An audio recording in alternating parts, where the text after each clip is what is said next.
السلام علیکم دوستای عزیز، خدا کنه که جور صحتمند باشی. درود فراوان بر سرور کائنات حضرت محمد مصطفی صلی الله علیه و آله و سلم. دوستا، ما متوجه شدم که در ویدیوی دیگه خود البته درباره اندروید نگفتم.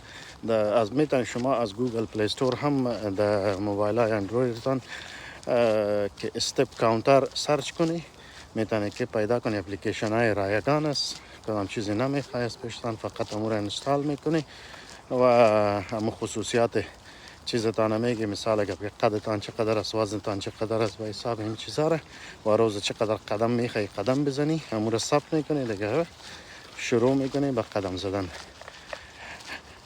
دیگه دوستا، ما به او خاطر این ویدیو را جور کردم. دیگه خدا کنه که جور صحت باشی. باز ما برتان ان شاء الله نمیفهم چه وقت وعده نمیکنم، اما یک ویدیو خاص جور میکنم که کدام اپلیکیشن ها خوب است و دقیق نشان میدم و قدم زدن چیزایتانه. دیگه باز برتان روی زوم یک ویدیو شارت جور میکنم. جور باشی، صحتمند باشی، در حفظ امان پروردگار باشی. السلام علیکم و رحمت الله و برکاته.